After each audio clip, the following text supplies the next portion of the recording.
What's up, everybody? Hey, this is Jason from LiveRelentlessly.com, and today we're actually going to talk about how to get a proper, effective warm-up for your strength conditioning program. So my client Casey here has been running on the treadmill for about 2 minutes, okay?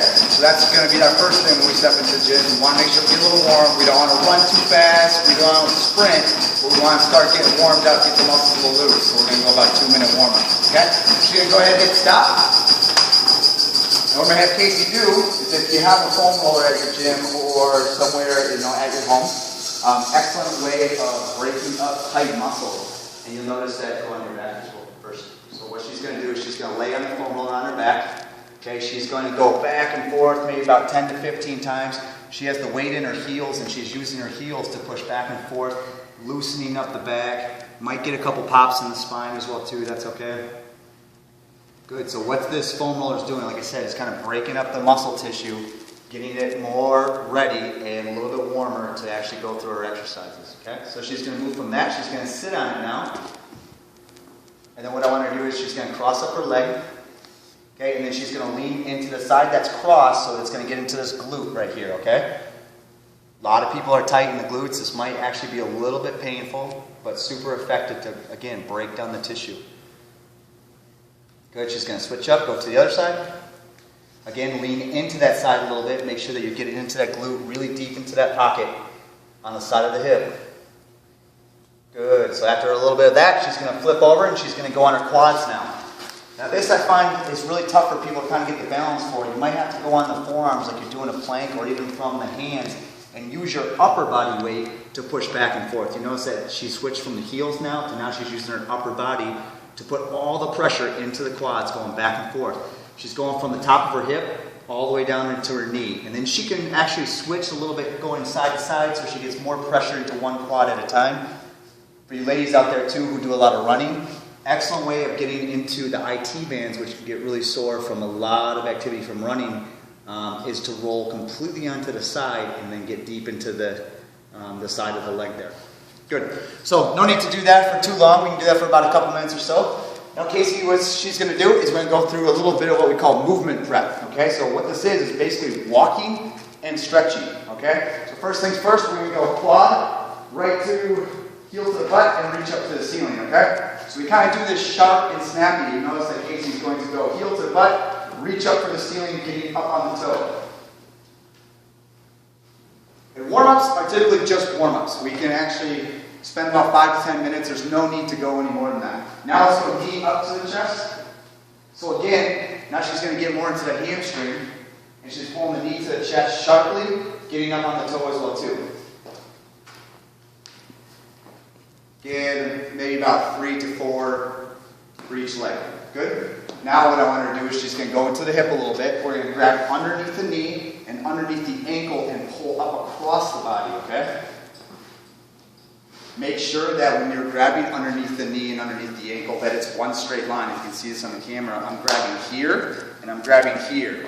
Okay, it's nice and straight as I pull up. Now if you've had a knee issue or anything like that, I would actually skip this one. Those of you who do not, good one to get the hips stretched out. Next one, we're going to put the arms out straight, and we're going to go straight arms, straight leg kicks, okay? Deal with this one as Casey wants to bring her toes up as high as she can. Gets the hamstring to fire. And we never want to drop our hands to our toes. We don't want to cheat it. We want to always make sure we get that toe to fire right out. Now, next one, great one for the hamstrings as well too. We're going to lunge all the way down to the ground, okay? So we've got one leg in front. What I want Casey to do is we're going to put both hands flat on the ground. Now, what we're going to do here is we're going to pulse up, pushing the butt to the ceiling, and then push down as low as we can. What she's trying to do is actually create that big stretch into that hamstring. Make sure that both feet stay flat. Good. Up and then back down. Good. There you go. So it's getting into the hip and into the hamstring. Good. After about 5 to 10 of those, depending on how tight you are, you can go to the other side.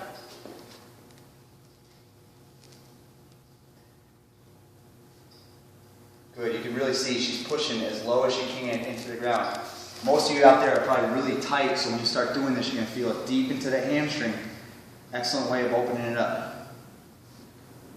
Good, and then after that, what we're going to do is we're going to go into another lunge, okay, and we're going to work on our upper back mobility. So what I want Casey to do is step out. If my left foot's in front, I'm going to put my right hand down to the ground, and then I'm going to twist and I'm going to look up at the ceiling.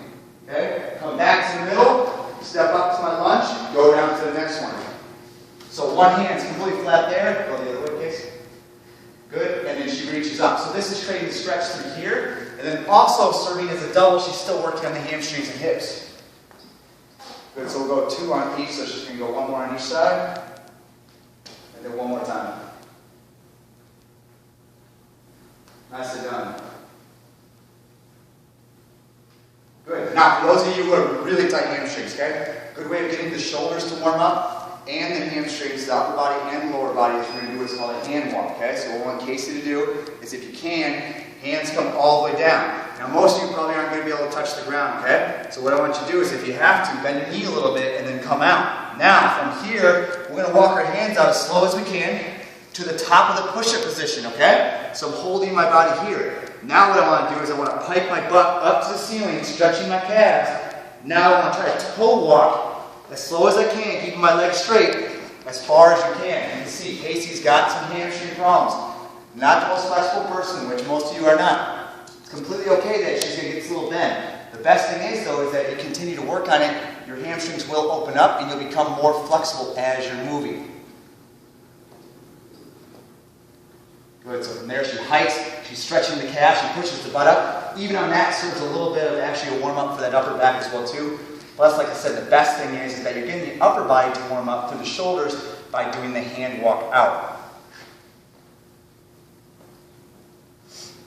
Hikes the butt up, stretch the calves, toes right there. Okay, last one, we're going to face you. Very important one, okay, is we're going to go from what's called a hip hinge.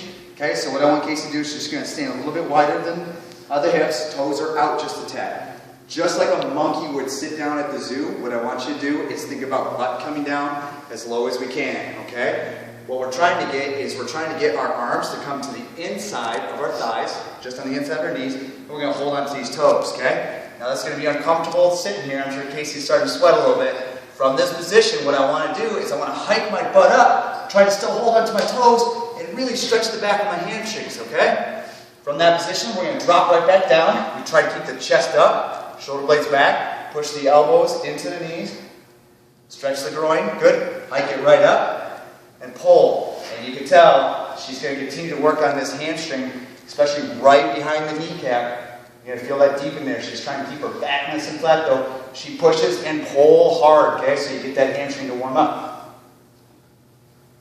So those who are really tight, maybe you go for 10 reps. If you feel like you've got pretty good mobility, easy 5 and then we're fine. Good, and then stands up. All right, and that's going to be our simple, effective warm-up. There's a lot more mobility stretches that we can do, but those are the big, basic ones that I've been using for a decade now, and they've been working for a lot of my clients, keeping them injury-free and ready for the next phase.